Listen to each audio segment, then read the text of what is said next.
Una cita con la palabra es un podcast que tiene como propósito proporcionar una herramienta a los lectores de la Biblia para que saquen el mejor provecho a cada libro de las Sagradas Escrituras, pues antes de enfrentar su lectura y estudio, tendrán una visión general de cada uno de sus libros.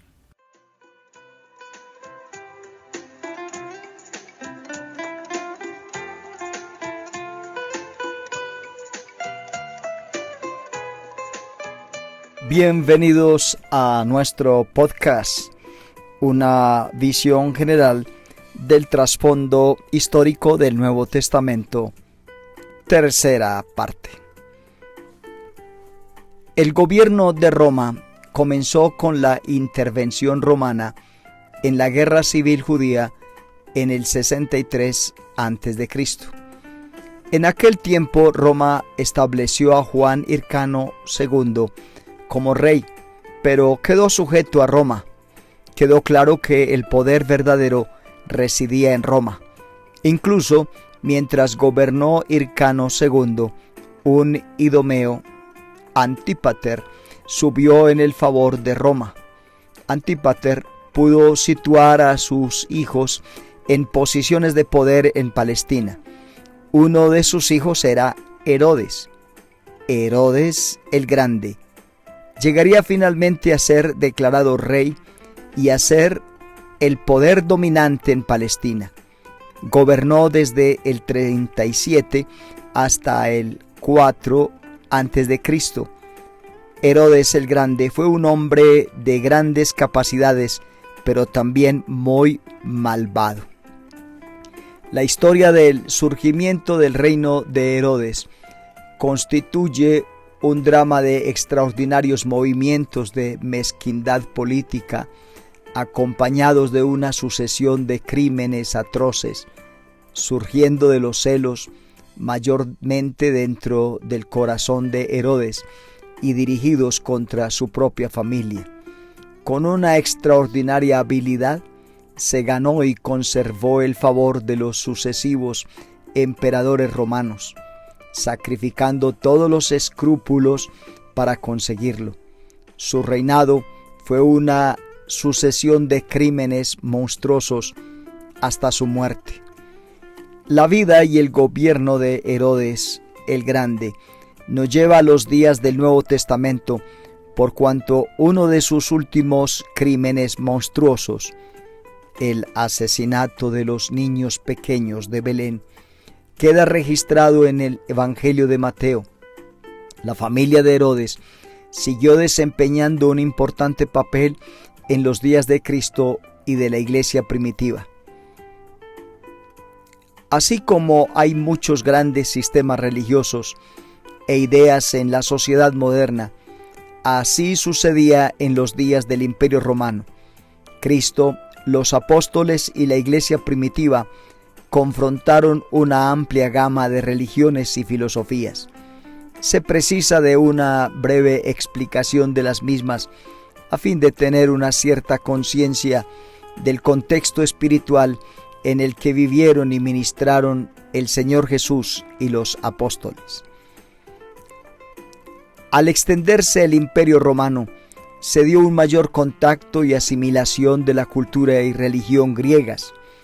Los muchos dioses y diosas de Roma fueron pronto identificados con los dioses y diosas del panteón griego. Por ejemplo, Venus, la diosa romana del amor, fue también identificada con la diosa griega del amor, Afrodita. Marte era Ares, Diana era Artemisa, Júpiter era Zeus, y así. Para la época del Nuevo Testamento, el culto de aquella hueste de dioses y diosas estaba en decadencia. Las luchas por el poder, las intrigas y la inmoralidad de aquellos dioses, junto con su evidente incapacidad de ayudar a sus adoradores, llevó a esta decadencia en la fe entre las gentes del imperio. Todo el sistema de deidades era desafiado y escarnecido por muchos filósofos y maestros. Sin embargo, había todavía los que se adherían a los viejos dioses y los adoraban. Pero la vitalidad y el número de adoradores estaba claramente en disminución para el tiempo en que la Iglesia penetró en el mundo romano. En el Nuevo Testamento hay varios lugares en que se ve el panteón greco-romano. En Hechos 14, Pablo y Bernabé sanaron a un cojo y fueron inmediatamente identificados por los sacerdotes locales como los dioses Hermes, Mercurio, y Zeus, Júpiter. Hechos 19 registra la manifestación tumultuosa sin freno de los seguidores de la diosa Diana, Artemisa, y uno de los famosos sermones de Pablo fue pronunciado en la colina de Marte, Ares, que tenía este nombre por un dios destacado en el panteón. Mucho antes que Roma surgiese como gobernante del mundo, las naciones habían exaltado a sus gobernantes al puesto de la deidad. Debido a que aquellas antiguas naciones eran politeístas, no era un gran problema añadir uno más a un grupo de dioses existente. De modo que el culto imperial de Roma no era cosa singular. Al principio, los emperadores romanos eran deificados después de su muerte por el Senado romano, pero en el siglo I después de Cristo hubo algunos como Nerón que reclamaron esta posición en vida. Es innecesario decir que los cristianos no estaban dispuestos a adorar a los emperadores, ni a los vivos, ni a los muertos, y este rechazo a participar precipitó la persecución contra la Iglesia. Para los romanos no se trataba de una cuestión meramente religiosa, sino también patriótica. La aparente falta de adhesión a Roma por parte de los cristianos atrajo las iras de Roma contra muchos de ellos.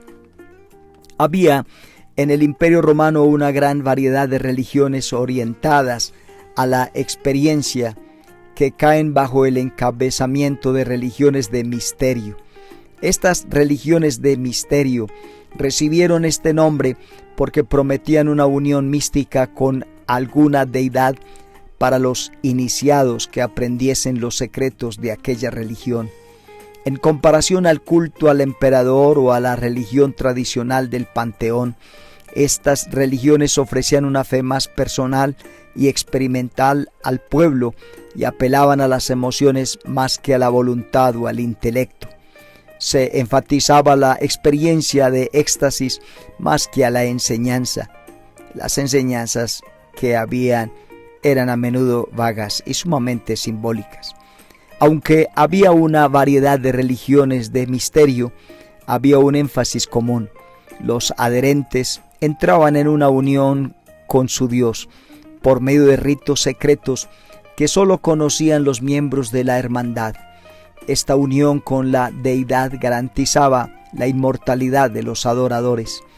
Los misterios también incluían unos ritos iniciadores secretos y otros involucrando lavamientos ceremoniales, rociamiento con sangre, medios sacramentales, embriaguez, frenesí emocional y unos ceremoniales imponentes mediante los que los devotos entraban en comunión con la deidad.